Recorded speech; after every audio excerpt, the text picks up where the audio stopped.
Hi, and welcome to the Starseed Kitchen podcast. I'm your host, Chef Whitney Aronoff, founder of Starseed Kitchen and High Vibration Foods. This is your source for information to empower you to be a positive seed for change in your community. Join me for conversation where we learn about food, wellness, and spiritual concepts for high vibration living. I will be sharing my knowledge and learning along with you from experts providing insight into nourishing all the layers of you, the physical, emotional, spiritual, and etheric bodies, so you can thrive in 5D. Let's get started. Today, I am so excited to welcome Chef Chris Donaldson. Chef Chris Donaldson has been a private chef to some of Detroit's top athletes. He started his culinary journey in 2005 at the age of 15 as a way to make extra cash over the summer, washing dishes and expediting food. In 2014, he started his meal prepping business and has gone on to work as a private chef for top athletes and their families. Chris currently supports NFL Rams quarterback Matthew Stafford and his family in providing healthy, nourishing meals to support their busy lifestyle. So welcome, Chris. Thank you. Thank you so much. I'm excited to be here and chatting with you on your podcast. This is amazing. I know. I'm so grateful to have you here because I really admire the career and business that you've created for yourself. Likewise. Yeah, it's really impressive. And every chef has their niche, and I feel like it evolves from their personal interests as well as just kind of divine alignment, 100%. Yeah. And so I just want to learn more about, how you started and what called you to working in the culinary world in Detroit to then figuring out your niche being, fueling athletes and then fueling athletes well, because you can feed somebody anything, but feeding people food that actually makes them feel good and perform at every aspect of their life at like the highest level is pretty unique. Very 100%. So go ahead, tell me a little bit about your background and what called you into culinary. So culinary kind of called me, and I'm sure some people can relate to that. I'm sure even yourself can relate to that. But again, just something that I just, when we were younger, some people's first jobs were, grocery stores or shoe stores. And I just happened to, I'm gonna go work at a restaurant because they were paying, $12, $13 an hour. I'm like, cool, this is perfect. I'm a young 15-year-old kid, again, starting as an expediter, but eventually I kind of called me because my mother, she had came to a brunch. There was a brunch I did at some restaurant I worked at where I was making omelets, and I was like on an omelet station or something. And I'm just, whatever, having fun, but I'm being me. I'm talking to people. I'm making omelets and just having a good time. And she's watching me, and I even have a picture she took of me, and she's watching me. And when I'm done, she's like, "You're really good." And I'm like, "What do you mean? This is like making eggs, mom. Like, it's not, I'm not taking it as serious." And she's like, "No, like, you're like some people I watch on TV. Like, you should do this and take it serious. Like, stop messing around with your life, Chris." And I'm like, okay. And still never took it serious. And then eventually I got to a point where, I did decide to take it 100% serious. And I did decide to, make something of it because of her. So again, it just kind of was something I kind of fell into. And then my mother actually was like, "No, like, this is what you need to do with your life." So did you go to culinary school or did you just start working in kitchens? Yeah. So again, started working in kitchens at like 15. And then after, unfortunately, my mother passed away in 2002 from cancer. Yeah. So when she passed away, that was kind of like the driving force for me to take it serious. Up until that point, I had just worked in restaurants, probably for 3 years or so.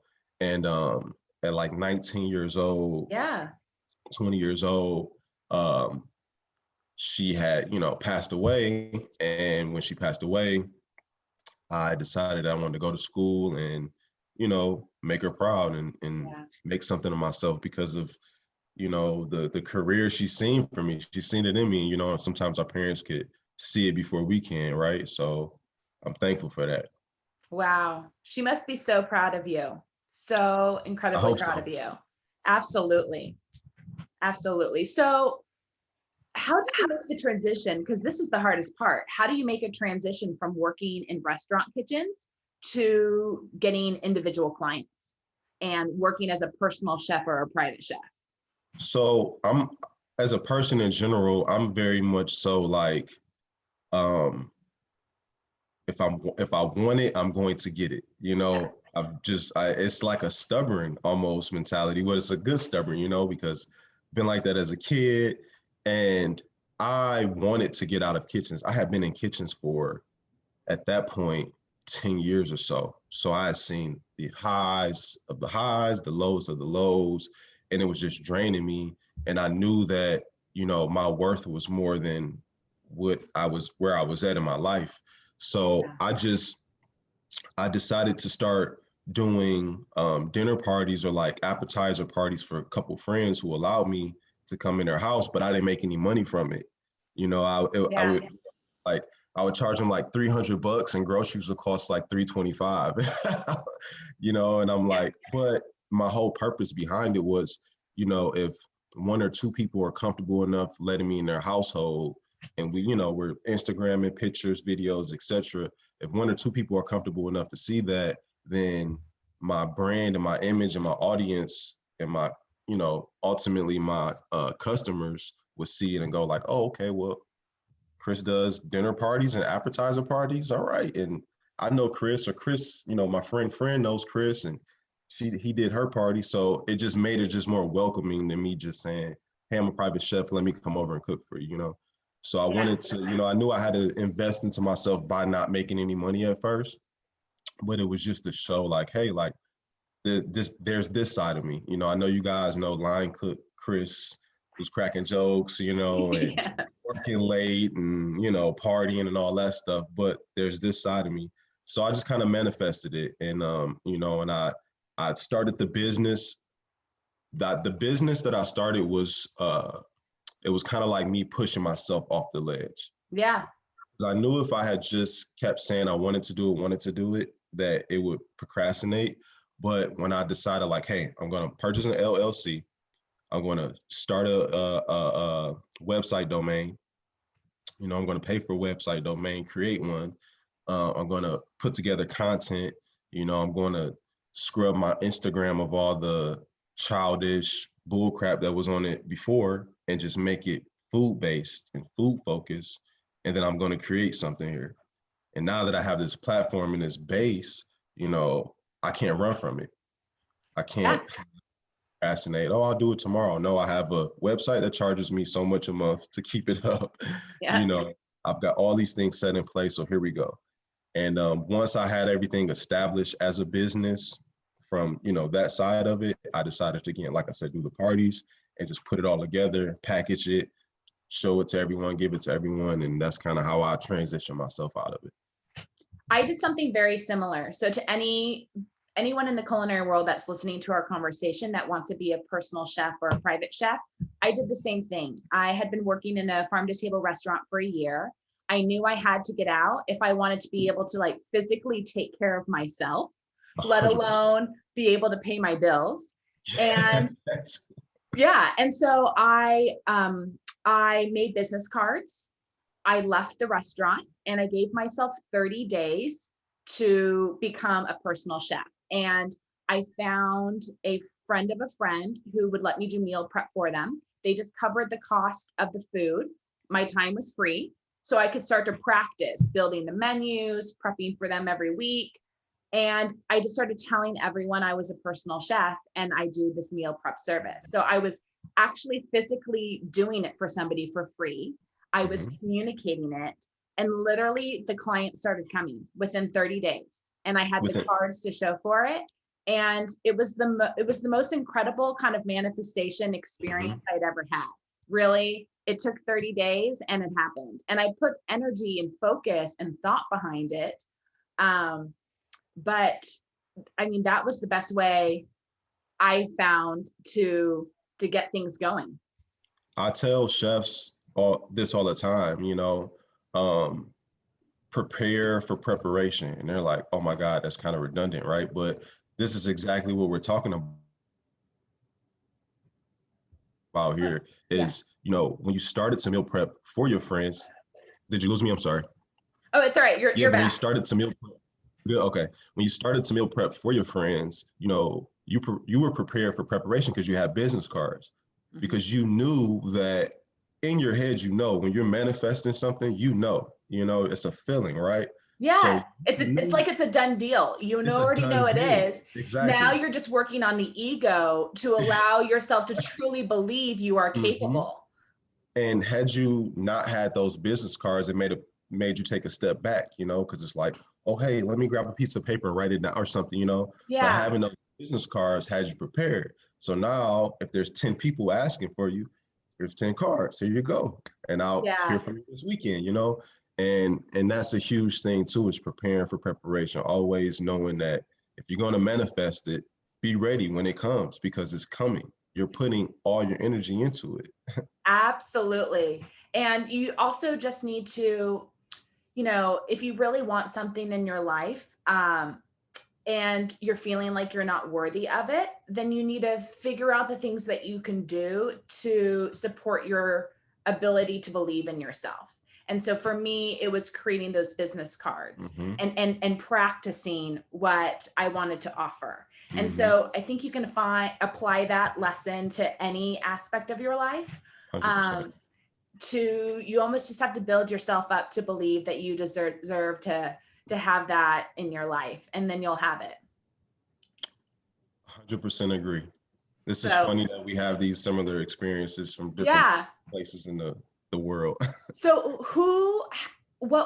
can you tell me the story about how you got connected with your first athlete to start cooking for? Right. So, and again, it goes back to that. My purpose when starting my business, honestly, my purpose getting into the culinary industry in general, because I never really wanted to do anything else besides play sports. That was my first love. But like once I got into the culinary industry, like I loved it. I loved every part of it. There were parts that I didn't like so much, but I embraced everything, from the sleepless nights, the long, everything. Oh yeah. Yeah. My mantra during the restaurant times is it's not forever. It's just for right now. Yeah. And it's a character builder too. Yeah. Like that was building me as a young man, and as a young adult, just giving me character of what it's like to be responsible in general, And so I say that to say that I always wanted to image myself as a chef, cook chef. I met a lot of people in the restaurant industry, servers and things, and I would ask them, even some cooks, and I'm going to school to be a nurse, or I'm going to school to be this, or this is just my side thing. Yeah. And I was like, well, I'm like married to this. Like, this isn't just, whatever, like this is what I really love and believe. So I imaged myself to, to be chef, to where people call me Chef Chris. And after creating my business and everything, and having, the platform for that, when an athlete from Detroit was looking for a private chef, a friend of a friend posted in a Facebook group that I'm in, a chef Facebook group. Oh, and I just happened to be the only chef from Detroit in the group.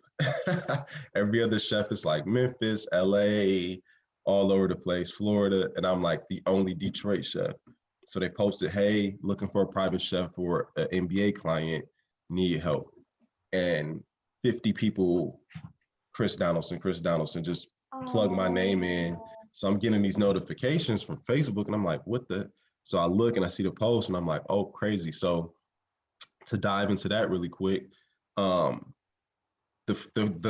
guy who was helping that client find a chef, he had been working as a private chef for 10 years. Chef Marty Pickney, one of my good friends, and he had worked with plenty of athletes. And when he asked me, he said, hey, do you have anything where I can give the client to show who you are? I had a full website, top to bottom, Instagram with plenty of food content on it. Yeah. My website had food content on it.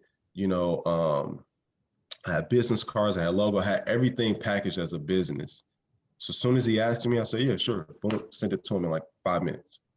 Like he was like, dang, like no one I've ever, found a client for has been this prepared. And anything they needed, references, everything, I sent it all over to him, very professional.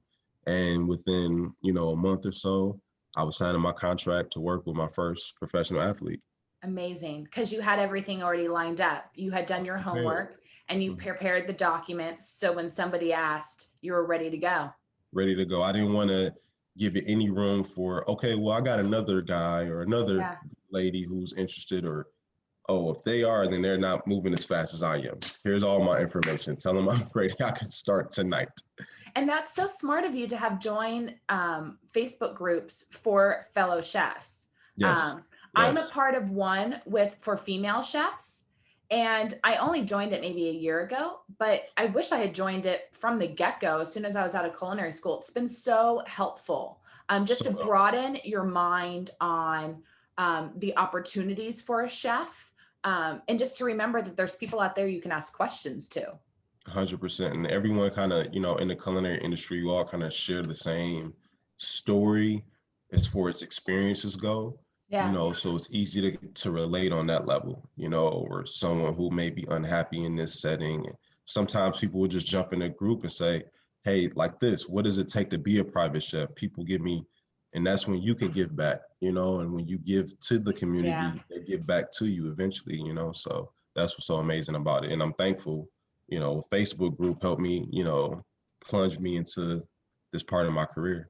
Yeah, that's amazing. So what was the process of working with your first athlete and figuring out the foods that he enjoyed, but also that actually supported him and fueled him? So like, how did that conversation go to find out how you needed to cook for him specifically? And then like how you needed to figure out foods to add into his life, or things to edit to improve his game, so to say?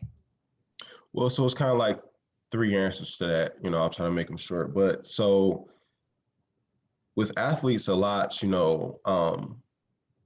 them want to eat how they grew up eating. They just like, yo, man, I made it to the NBA, like, or to the NFL eating like this, like it must have worked. And I have to kind of be a disciplinarian and a chef and go like, yes, I understand that made it work, but your metabolism is going to drop a little bit and you're playing more on that same body bone. So we need to find a way to incorporate some things that, are still familiar to you, but still have to have, somewhat of a healthy balance, to support your whole body and everything as far as, recovery and et cetera. So I created well, I don't want to say created, but I kind of like went with the style of like healthy comfort, where it's still like comfort style meals that you would have eaten or your parents would have made or your grandma would have made for you. But I just add some sort of healthy twist to it, Yeah. And I honestly see you do a lot. I do a lot of that too. Is there a particular recipe that I've been wanting to try, and that's the oven baked chicken, but it gets so crispy, almost like it's fried chicken. Yeah, and you use a special season and everything for it. And I've been wanting to bring you that too, because I know you work so hard like I do. And I love making the crispy baked chicken thighs, and I just have them in the fridge for cause they last for 7 days. And then I can pair it with like a paleo coleslaw. I can just take it off the bone and just add it into any salad. I can you and I both do a version of like parsnip mashed potatoes. So it's really nice with that. I love it with slow cooked collard greens. It's like my go-to.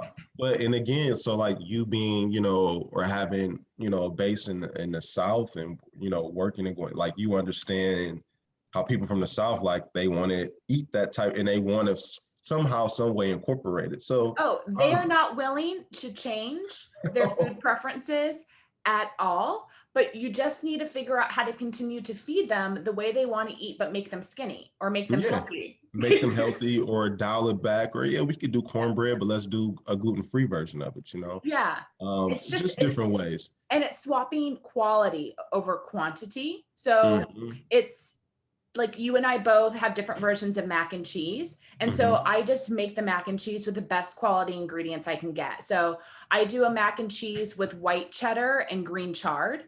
So I use Andean Dream pasta, which is a quinoa brown rice blend. And then I use raw organic white cheddar. I make my own roux. And depending on the client, I'll use cassava flour to keep it gluten-free. And then I love cassava flour. Yeah, me too. And I blanch a ton of chard in salty water. And then I stir in that chard with the white cheddar mac and cheese. So you're getting some greens in there. And yeah, and then you're good to go with whatever protein you want to add on the side. Or for a lot of my clients, that is enough for their kids. They're getting their greens, they're getting their pasta, a little bit of good quality cheese, and they don't need anything else. And one of the things too that I always try to point out, us as chefs, we're making a dish for you fresh that day. Like we're grocery shopping for every single ingredient fresh. We're making it right then and there.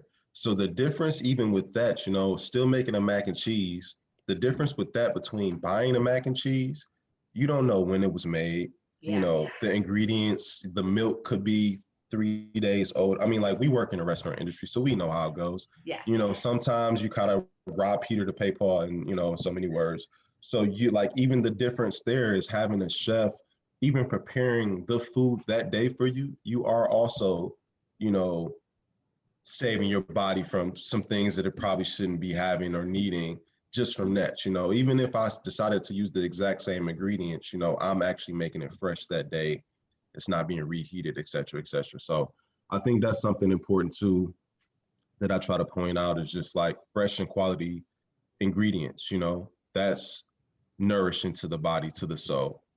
That is a really good point you bring up about how fresh the food is, because when you purchase the food, prepare it and eat it the same day, it is more flavorful and it's more nutritionally dense, and you often need less food because you're getting satiated with more nourishment.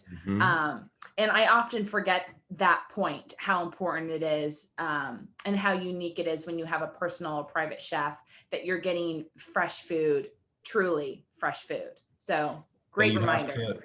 We have to make I have to let your audience know how we initially met, which is what we're talking about. Both of us at the grocery store every single day. And she noticing and I noticing like, hey, usually only chefs come in a grocery store 5 days, 6 days a week with the notepad, with everything fresh. Like if it's a chef shopping, if you have 55 produce, items, a few protein, a few starches, but like when you have 55, you're making a sauce, you're making a salsa, you're making a this or that, so that's how we met, buying fresh groceries every single day for our client. Every single day. Yeah. And then having wonderful people at the grocery store that we've built relationships with, exactly, helping us connect and grow our business. Because I think that's really important that I think people forget now when they're grocery shopping or they're choosing to have their food delivered to them, is the relationship that you can build with the people at the grocery store. In all the different departments. Like these are knowledgeable people that care about food like we care about food. Yep. And you can ask them questions. You can find out what's coming in, what's in season, and they'll really help you in pulling food and having a better experience at the store, but then also at home when you're preparing meals. So don't overlook the relationships that you can have with the grocery store or the butcher shops that you go to. Yep. 100% agree. It makes your life so much easier. Trust us. Yes, it really does. So right now you're cooking for how many clients? So right now I just have 2 professional clients I'm cooking for. I last in Detroit last year, I cooked for almost 10 players between me and 2 other chefs. Wow. Yeah, it was like 10 players. And it felt like I was on a roller coaster. Like, I mean, pandemic, it was just crazy. And going into this year, I think this is also something good for us to kind of tap into. It's just talking about just like the mental health of chefs, and like that's very, very important. That's something that I kind of want to start advocating more for, is because, and it's kind of giving me chills right now talking about it, but like we sacrifice so much of ourselves top to bottom. I mean, mentally, physically, just everything, Emotionally. emotionally, you just pour so much of yourself into not only the craft, but your clients, your career, like everything you're just pouring into it. And it's at the end of the day, there's not much left for you, and you have to find that little, to use a cooking pun, that quarter of a cup left that you can to just try to like, you know, uh, replenish yourself a little bit. So true.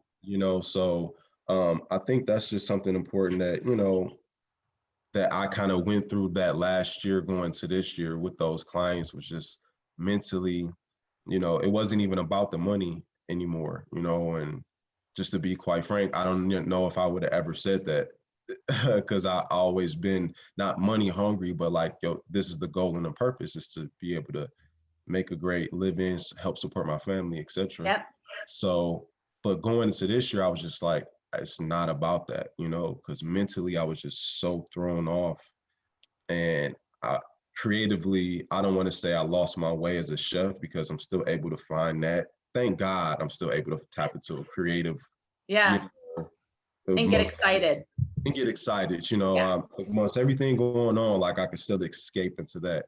But I just think, just like for myself, mentally and physically, more than anything, I just felt like I needed to dial it back, so I wasn't so much of, hey, oh yeah, I can cook for you. Hey, yeah, I can drop meals off for you. Hey, yeah, I can cook for you on the Yeah. weekends. Like, just like, okay. And my clients, shout out to them. They always like give me, opportunities. Like, hey, like I told 4 of the best players on the team that, you could come cook for them. And I'm like, oh, dang, okay, let's do it. Yeah. And I'm thankful for that. But like this year, I even talked to them and I explained that to them, like, hey, like, I appreciate all the opportunities you guys give me, but I want to kind of just focus as much as I can on you this year. Oh, yeah.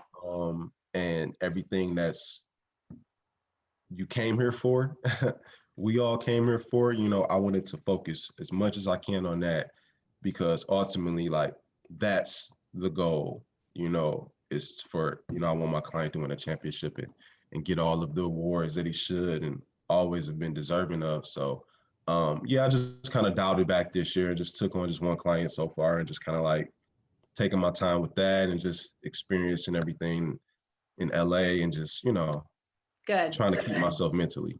Yeah, because it's hard. And when somebody does a referral for you, it's such a compliment. You want to be able to take advantage of it, You want to, you don't want to say. because you are just so appreciative that someone would refer you. But yeah, then you end up not having any time for yourself to reset. And I think people forget that as a personal chef or private chef, when you show up at your client's home, you have to drop all your shit at the door, and you need to show up and you need to bring a positive attitude. One, because the client deserves that in their home, but 2, because it affects the quality of the food you're putting out. You just have to leave all your stuff and put on your game face. And it's not always easy to do, especially during 2020, when, just going to the grocery store was an experience in itself. My God. Sometimes I think I still need therapy from that experience. Oh my, the last day I was in Laguna in I 2020 know. and I seen you, we thought the world was going to end. It Oh, felt like the apocalypse. I was And pissed with how people were behaving. you were. And I was trying to just keep it together as much as I could. You were so calm, I cool, don't know. and collected. I really admired your behavior that day. I was furious at humanity and their behavior. There was You a you were amazing. there was an older lady and she bum rushed me for a cantaloupe. And I mean, like, baskets collide and she jumps and she grabs the cantaloupe and I'm just like, I just wanted potatoes. I didn't even want cantaloupe, like, but I mean, it was just crazy. And just to think, like, I remember, like, we both go to the seafood counter and we're like, Yeah. man, what do you have? Like, just if you got Yeah. a pound of salmon, wrap it up for me, please. I've got to try to run to the dry stock aisle and get pasta before people wipe that out too, Yep. Absolutely. Yeah. I told my clients we're not having lasagna for a month. Yeah, it was just nuts. Oh my God. Yes. We still need therapy from that. It was yeah, that was an experience. But you kept your cool. So I tried. so yeah, so it's not going to the grocery store isn't always easy for anybody, but when you show up at your client's home, you have to drop anything that you're carrying and perform. And that doesn't leave much time for you to mentally be able to take care of yourself or physically or emotionally be able to take care of yourself. So I'm glad your schedule is a little lighter this year. Yes, thank God. So you're cooking for a family, you're cooking for a professional athlete, a mother and a wife, and then children, right? Children, and also the nanny, but she's family too. So, she's like an extended mother. Yeah. Miss Tatiana, shout out to her. So yeah, I'm cooking for variety. Like you said, four girls, 3 of them are under 3. And then you've got the one who's just 1, so they're all under 3, but you've got the one who's just a baby. So we kind of got to cook a variety of all different types of food for everyone. Yeah. So how do you manage, because that alone, cooking for a professional athlete who's trying to maintain a certain body weight, a certain build, a certain energy level, and then you're cooking for his wife, who again has had children, and her body's healing from that process, and she's also super busy with children, and she's trying to maintain a certain health, hormone level, weight. Like, how do you manage creating a menu for that?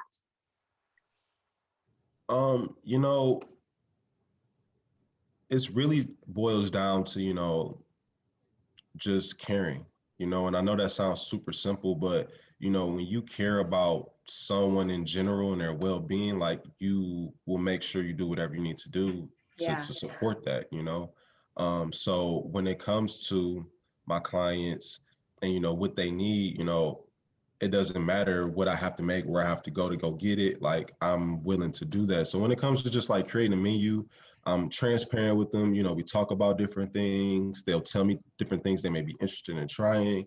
I try to always mix it up, so I'll, always do something super healthy. Sometimes throw like a cheat day in there, or sometimes and even our cheat days are still like somewhat health-based, we'll do like pizza nights, but I'll make all of the pizza dough from scratch, cauliflower dough, and I make like a sweet potato dough. So that's something Nice. doing. Yeah. So, we still, even with our pizza nights, we stay, pretty healthy as much as we can. But I think it's just, that, and then also doing research, so one of the clients are the nanny Tata. She has IBS, and my mother dealt with something similar with that, having Crohn's disease, so I feel as though, like, even with her, just making sure that she has the right things that she's eating that doesn't cause her to get sick or her to flare up, so we, make homemade bone broth for, and things that, can help with gut healing and et cetera. And then as far as the athlete, my client who's an athlete, I have to have a balance of, knowing his position, because I've worked with receivers who, burn 3,000, 4,000 calories just in practice because they're just running. You know, they're just running up and down the field. Sometimes not even to catch the ball, just running, you know. And then you have a quarterback who's a little bit more stagnant. You know, he's not running as much, and he's kind of, but you know, he's still burning calories. And then you have to separate what a practice week menu looks like going into the later parts of the week where they ramp the practice up and then they go on the road, you know, and making sure that the last meal before he goes on the road is a hearty one. Because, you know, he's flying 5 hours across the country, losing 3 hours of time in the process. You know, he's going to sleep, waking up, and then it's a walkthrough in a game. You know, I don't so know how like they do that with travel. with travel, so like even if he eats something like on the plane, like I want the last meal he has with me Friday night to be a hearty, nourishing meal. You know, you have such a good meal that you don't wake up starving or you don't wake up feeling like unsatiable, like you haven't had anything, like you just you feel right and you could just have something, you know, some oatmeal, a coffee, whatever the case may be. So I just, you know, it's just finding a balance with him. And then also too, knowing that I have an NFL player and not an NBA player. NBA players, there's less impact collision wise. There's more impact up and down with jumping. So you have to cook for them a certain way, but they're just kind of running, opposed to athletes who are taking, you know, punishment for 4 hours of a game. You know, you have to find a way to still nourish them with the right things to support that, you know, complex carbs, et cetera, et cetera. So it's just like a balance of just knowing like what each person needs, making sure that I create a menu based on that. Sometimes I'll find a way to incorporate everyone into one dish for the night, you know, which is not always easy, but sometimes it works. And then sometimes not, you know, someone has something different for lunch, different meals for dinner, smaller portions, etc. So it's just that, and just transparency with the clients too, because I'm sure with yours as well, you know, you talk to them, you ask them, you know, what could you do better? What could you change? How would you, you know, and when you build a relationship that it's like, okay, you understand that, you know? So, and then you go about it from there. So that's just kind of how I manage everything, I should say. Yeah, and for me and my clients, it's also a lot of what I do for them is like what I would do for myself. So if one week we had a really light week of food, like everything was super healthy, a lot of salads, very light soups, like it was very like clean. The next week will be much more nourishing and hearty, because we're always trying to find balance, you know? Exactly. Yeah. If you So do we're like a always, lot of red meat one week, you might kind of, or red meat and chicken, you kind of go into fish, lighter things, you know, maybe a vegan or meatless night or whatever, you know, finding balance, like you said. yeah, we just keep mixing it up. And I always go back to like, how would I want to be served? How would I want to be eating? With the weather changing, what would I be craving? And I let that lead a lot of what I choose and then edit it for their preferences. And I actually tell chefs this too, and to your audience that's listening, chefs in particular, when it comes to creating menus and creating recipes, always ask yourself, and I ask myself the same thing. If I went to a restaurant, would I order it twice? Because as a chef, you might order it once just to try it because we all want to try it and see, okay, what did they do different here, etc. If we order it twice, it was damn good. You know, it was I love really, that. really good. You know, so sometimes I know when it comes to creating menus as chefs, especially with Instagram involved, you try to get super trendy and this, that, and that, you know, try to kind of get away from yourself. And then you create something that's really not you. And like Chef Whitney is saying right here, you know, you base your clients menu on a lot of the things you eat, you know, because that's how you present food from who you are, not from what you've created, from what Instagram is seeing. You know, you still come from who you are. So if you're not going to order it twice at a restaurant, don't put it on your menu.